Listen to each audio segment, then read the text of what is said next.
Hello everyone, welcome back to the channel Conflict Zone. Please subscribe and like my videos. Today we're diving into one of the most critical and quietly escalating developments in European security, how Belarus is emerging as a frontline ally of Vladimir Putin and what that means for the region and beyond. We'll look at the exterior, how this alliance appears to the world. Then we go inside the interior workings of this partnership, the forces, structures, motivations. Then performance, how capable is this alliance in reality? Safety features or the lack thereof. Unique selling points, what makes this arrangement appealing to Moscow and Minsk. Price, what is being paid, and finally a conclusion that ties it all together. Let's begin. When it comes to the exterior of this relationship, the optics are unmistakable. Belarus, long under the leadership of Alexander Lukashenko, has for years relied on Russia for subsidies, discounted energy, military aid, and political backing. In recent years, the geographic position of Belarus, directly bordering Ukraine, Poland, Lithuania, Latvia, has transformed it from a relatively dormant state into a strategic pivot. The world saw Belarus hosting large Russian exercises, opening its airspace and territory for Russian forces, and increasingly aligning in rhetoric and action with Moscow's ambitions. What was once an independent, albeit pliant ally, is now visibly integrated.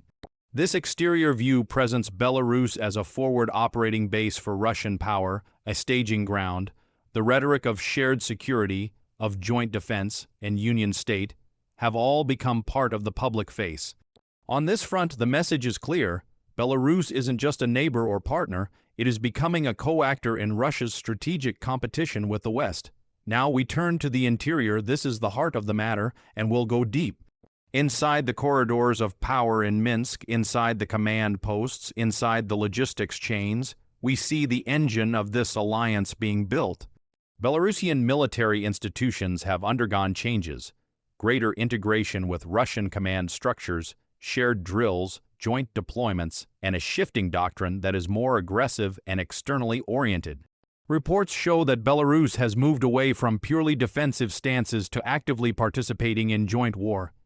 Games with Russia, notably the Zapad series of exercises. Analysts note that the upcoming Zapad 2025 exercise will take place mostly on Belarusian soil and will test scenarios of war against the West.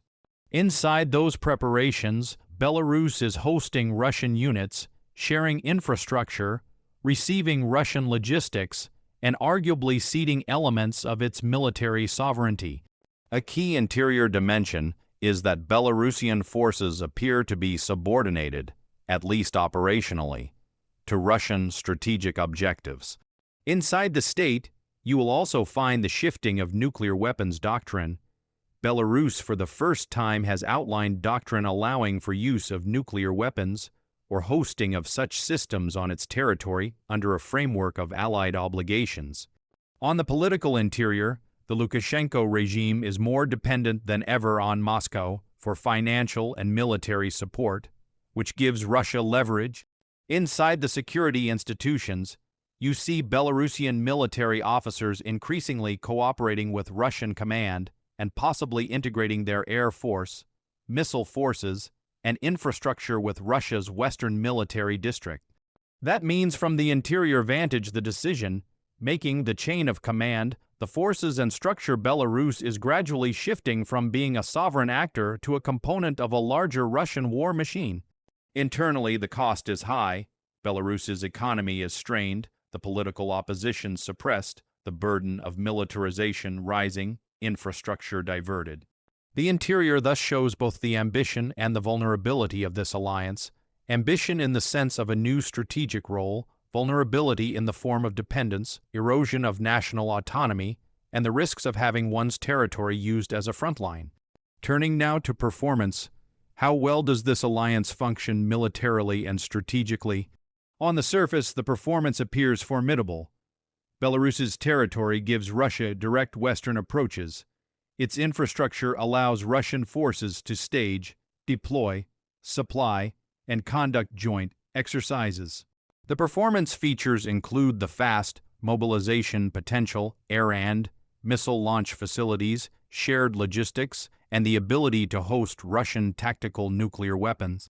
Reports indicate Belarus has become a host for Russian tactical nuclear weapons systems, including the Iskander-M missile systems and other battlefield nuclear munitions. From a performance standpoint, this is a serious enhancement. It gives Russia extended reach, forces NATO to reconsider its eastern flank, and provides Belarus with a security umbrella, albeit one dominated by Moscow. Yet inside the detail there are performance constraints.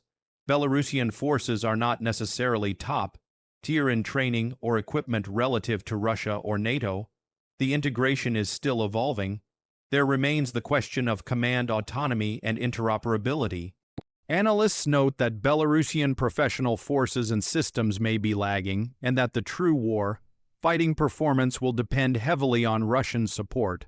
Furthermore, fighting conditions, logistics under fire, sanctions, and internal political issues may degrade performance. So while performance is rising, it is uneven and still heavily weighted toward the Russian side, with Belarus playing crucial but possibly subordinate roles. Next, we consider safety features, though here, safety must be read with caution because the risk environment is extremely elevated. On the positive safety side, Belarus gains a form of deterrence. Aligning with Russia means less likelihood of isolated attacks on its territory from its immediate neighbors, and the hosting of advanced weapons and joint forces might deter adversaries. If Belarus is seen as covered by Moscow, its regime and territory may hold fewer vulnerabilities to external coercion, but the downside is substantial. By becoming more deeply integrated with Russia's war effort, Belarus exposes itself to becoming a legitimate target for adversaries. Ukraine, NATO allies, or others might see Belarus as part of the hostile bloc. The presence of nuclear weapons and missile systems on Belarusian soil increases the risk of escalation, miscalculation, or being drawn into conflict that Belarus might not fully control. Analysts warn that Belarus is shifting from a state that sought to stay out of direct war to one that may be used as a launch pad or staging area, thereby reducing its margin of safety. From a broader regional safety perspective, the integration of Belarus with Russia's war posture increases instability. Border countries must respond, escalation risk is higher, and the likelihood of hybrid warfare, missile strikes, drone incursions, and rapid escalation grows. So the safety features are ambiguous. Belarus may feel safer under Russia's wing, but in doing so it loses independence and becomes more exposed. The safety equation is thus precarious. Let's move on to unique selling points. What makes this arrangement compelling for the actor states, and what distinguishes it? For Russia, Belarus offers a few unique advantages. First, territorial depth into Europe's eastern flank, shorter lines for missile and air operations, rail and highway networks for facilitating troop movements. Second, political cover and buffer.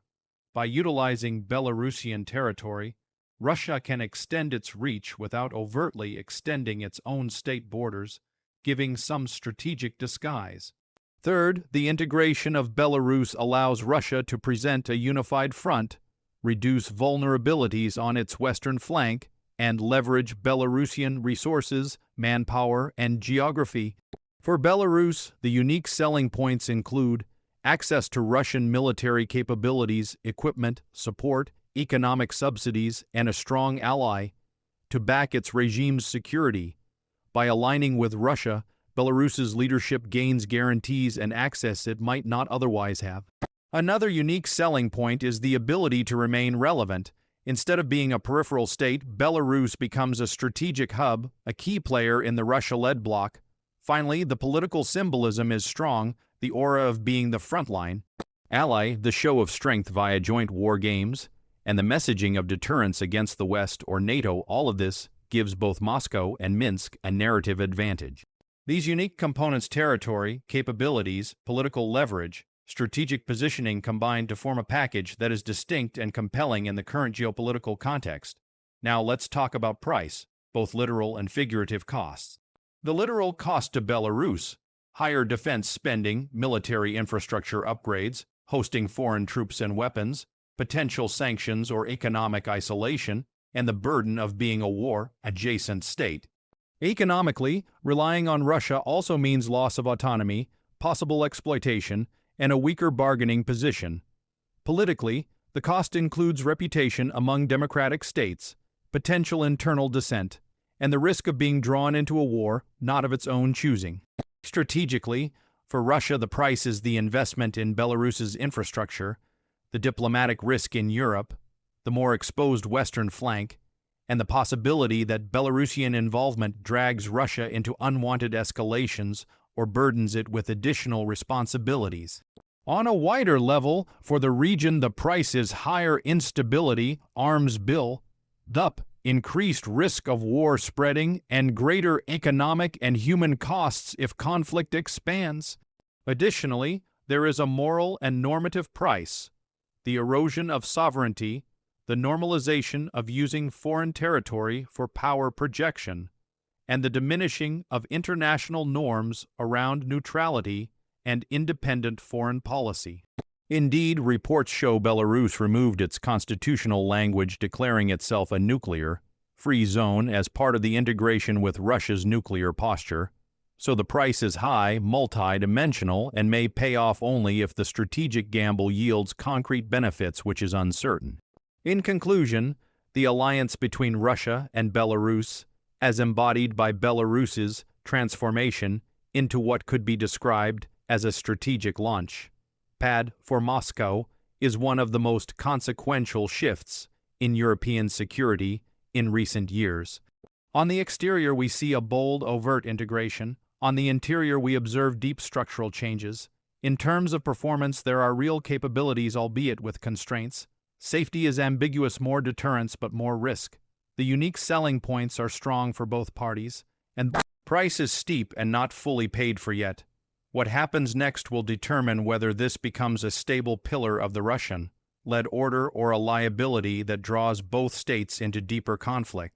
For viewers of the channel Conflict Zone, this means we should keep a close eye not just on what Belarus says or Russia proclaims, but on what forces are moving where, what weapons are arriving, how infrastructure is evolving, and how neighboring states respond. The balance on this frontier could tilt quickly. Thanks for watching. Please subscribe and like, and let me know in the comments what you think. Is Belarus simply a loyal ally, or is it becoming a burden? Are we witnessing a new frontline in Europe or a bluff? I'll see you in the next one.